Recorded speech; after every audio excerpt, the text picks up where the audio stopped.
What's up, guys, and welcome back to my channel. Nate Diaz claims he wants to fight Paddy Pimblett next. In a short video posted on social media, Diaz casually said he's targeting Pimblett for his return bout, keeping things as laid back as ever. He also threw in a bold prediction, saying he believes Jake Paul would beat Anthony Joshua if they ever fought. In the clip, Diaz said, "What up? What we do next? I'm looking at Pimblett, probably going to fight Paul or Joshua. I got my money on Paul. We might get down there, but that'd be Paul." Diaz didn't elaborate on timing or negotiations, but the call-out instantly caught attention online. Fans were split, some excited about a potential Diaz versus Pimblett matchup, while others were shocked he picked Paul over Joshua in a hypothetical fight. Regardless, Diaz has once again stirred the pot, and now everyone's waiting to see what his next move looks like. And before we continue, make sure to leave a like on the video and subscribe to help support the channel. Moving on to another news, Diego Lopes explains why he believes he fully deserves a title shot, even after the backlash that followed the announcement of his rematch with Alexander Volkanovski. Speaking with Submission Radio, Lopes acknowledged that Movsar Evloev and Lauren Murphy are both strong contenders, and he respects what they've done. Still, he believes his recent TKO win over Gian Silva is what puts him right back in line for the belt. Lopes said he's extremely excited, but he wants fans to understand the context. Before his last fight, he said repeatedly in interviews that he knew Evloev and Silva were undefeated and worthy of a title opportunity. He wasn't trying to skip ahead of anyone. He simply had a huge fight in front of him. He explained that he told people, "Look, those two guys are undefeated. They deserve the title shot, but I have one great fight in front of me. If I take a great win, I put my name back on the table for the title." According to Lopes, that's exactly what happened. He scored a clean, powerful knockout in the second round, and that performance,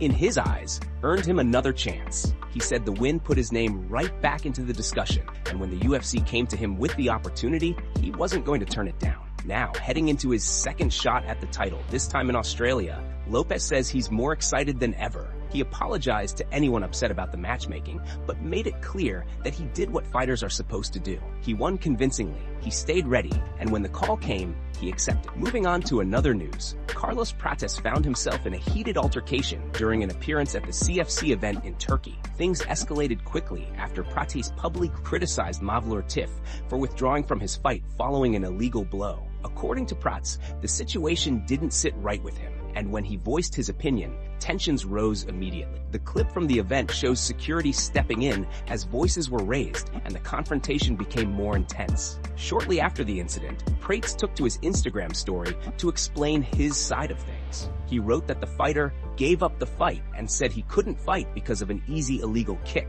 then claimed that just a minute later, that same fighter got angry and tried to start a fight with him. Prates added that he felt lucky security stepped in because things could have escalated further. He didn't hold back in his message, saying the man gave up when you start winning and getting tired, bro, clearly expressing his frustration with what he saw as a lack of heart. Later, Prates gave a more detailed explanation of what sparked the altercation. He said that CFC is a big platform and fighters should be ready to push through adversity, not look for a way out. According to him, the fighter was winning early, but once fatigue set in, things shifted. Prates claimed the opponent was close to being knocked out, then took an illegal kick and used it as an excuse to quit. He said, "There is video evidence showing the fighter trying to stand up, even telling himself to get up, but his corner instructed him to stay down and accept the stoppage." Prates emphasized that, in his opinion, the fighter simply chose to give up rather than continue battling through a tough moment. This, he said, is what led to the confrontation,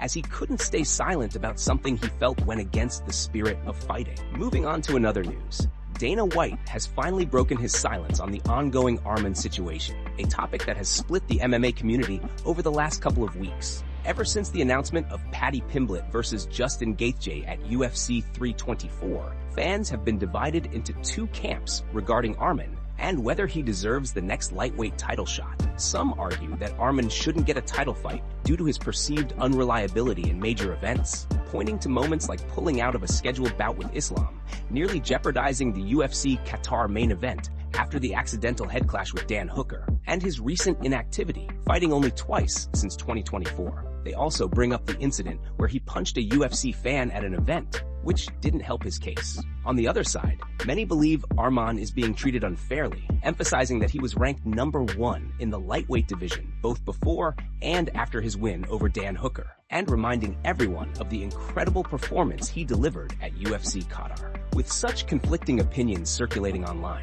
Oscar Willis from the Mac Life sat down with Dana White to get some clarity, and that's where Dana finally addressed everything directly. In the interview, Dana openly agreed with most of what Paddy has been saying on social media. He explained that Arman isn't getting a title shot because of his inactivity, the reliability concerns surrounding big fights, and the fan punching incident. He made it clear that these factors collectively played a role. But then Dana added something that caught the entire MMA world off guard. He said that something happened behind the scenes, something significant enough that Arman himself knows exactly why he's not getting a title shot. This raised even more questions, especially because Arman publicly expressed confusion when UFC 324 was announced, making Dana's comment even more surprising. Still, Dana insisted that there's no drama between them. He emphasized that the UFC hasn't cut Arman, they aren't on bad terms with him, and there's no personal dislike. According to Dana, Arman understands how everything played out, and the details will remain private because a lot of man business happens behind the scenes, and we keep it between us men. He wrapped it up by saying that despite what fans might speculate, Arman knows the full story, even if the public doesn't. Moving on to another news, Alex Volkanovski pulled off an amusing prank during a recent interview that had everyone on set confused for a solid moment. During an appearance on the popular Australian radio show, The Kyle and Jackie O Show, where he was promoting his upcoming fight with Diego Lopes, he suddenly shifted the tone midway through the conversation. While answering questions, he acted as if he was getting increasingly annoyed, pointing out that he felt a bit disrespected because Kyle wasn't physically in the studio. He said he was just trying to promote a fight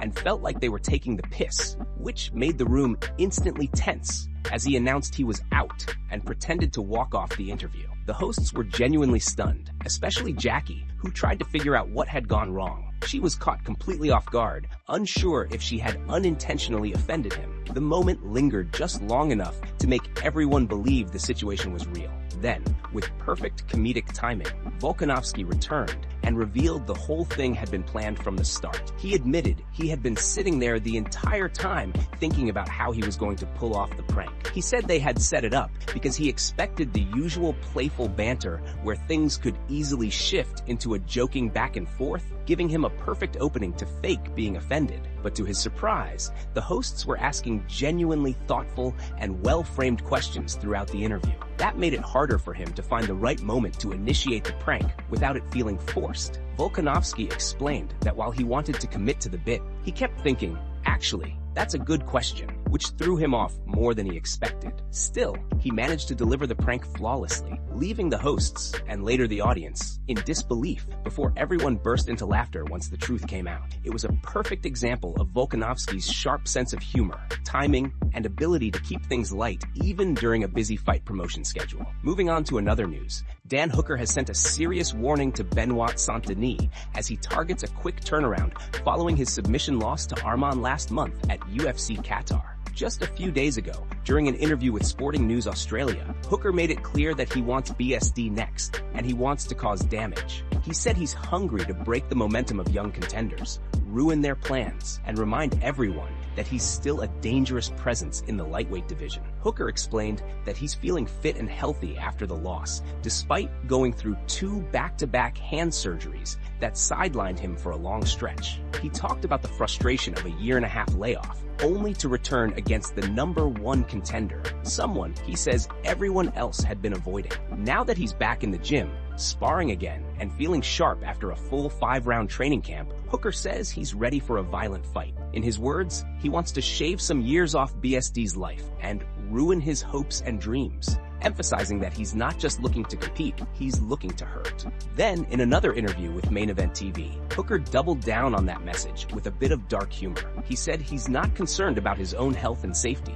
and once BSD realizes that, the look on his face will change. Hooker described the fight as something chaotic, saying he expects both of them to get hurt, but he's embracing that reality. He explained that once he starts crashing forward and slamming into BSD, the moment BSD sees that Hooker doesn't care if he gets injured, that's when the fear starts to creep in. According to Hooker, that's the moment opponents begin to understand who they're dealing with. He emphasized that he isn't overlooking BSD at all. Instead, he believes it's going to be an absolute war, a fight built around violence and pressure. Hooker's killer-be-killed mentality has always made his striker versus striker matchups some of the most exciting in the UFC, and fans know exactly what that means whenever he steps inside the cage. The only hope now is that he doesn't take too much damage as his career continues. We've already seen how years of punishment have affected fighters later in life, and Hooker's willingness to walk into the fire every time makes that a real concern. Moving on to another news. Arman found himself at the center of major backlash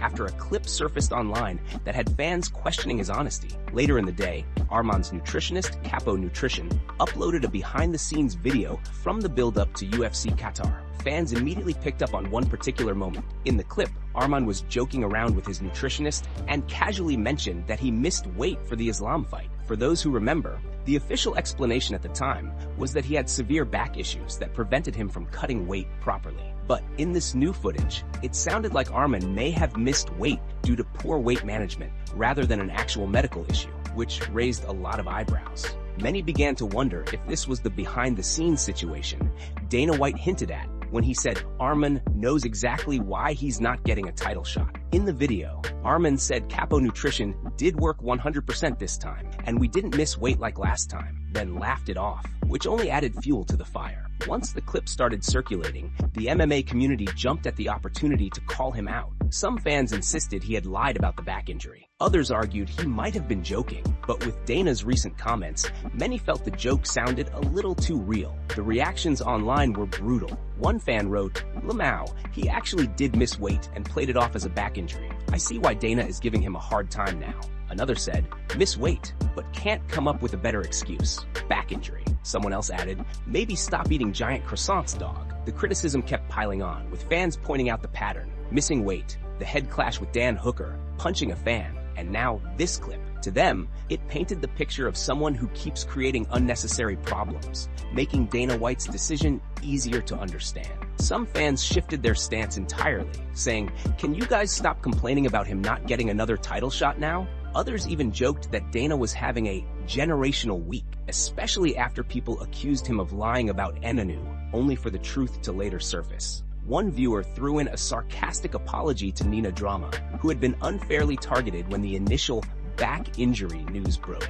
With the main event falling apart due to those reported back issues, she received a wave of criticism from the community, and now fans are acknowledging how misplaced that anger was. Moving on to another news, Manel Kape has been accused of using PEDs after a new Fight Week photo surfaced online, sparking a wave of reactions from fans. In the picture, many pointed out what they believe looked like gyno, which immediately ignited accusations of PED use. For anyone who doesn't know, gynecomastia is when male breast tissue grows larger than normal, usually due to hormonal imbalances. Another potential cause can be PED use, because when excess testosterone converts to estrogen, it can lead to gyno. No one here is claiming to be a doctor, and we're not diagnosing anything. We're simply reporting on what fans online have been saying and criticizing. Honestly, Manel K's physique doesn't look overly extreme. He looks fairly normal for a flyweight, aside from his noticeably large pecs. Still, the MMA community didn't hold back. Some fans joked relentlessly, and one person even photoshopped a sports bra onto him. Comments included things like, "Due to TV broadcasting rules and regulations,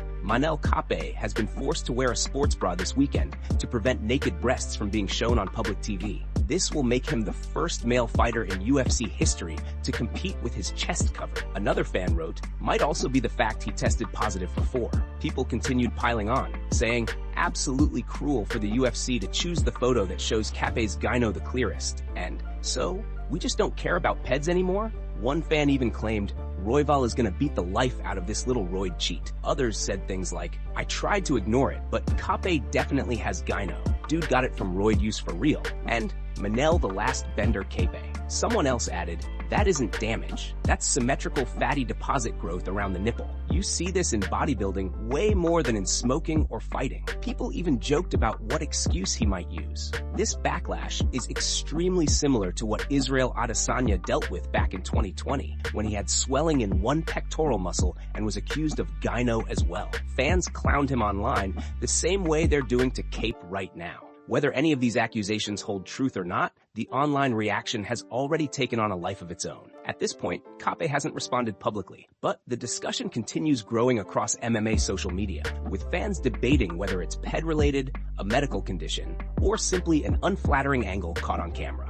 Moving on to another news, it looks like Arman has yet another grappling match lined up. Yesterday, we reported that Arman and Shara Bullet were scheduled to compete on December 30th, but shortly after that video went public, an additional announcement dropped out of nowhere, confirming that Arman will also be taking on Abdulaziz Abdulvakabov in a separate grappling bout. Abdulvakabov is a lightweight fighter with an impressive record of 22-2-2, known for his strong wrestling base and relentless pressure. This matchup adds even more intrigue to Arman's busy schedule, especially considering everything he's been involved in recently, both inside and outside the cage. With back-to-back grappling commitments now set, fans are curious to see how he performs against high-level competitors in these stylistic matchups.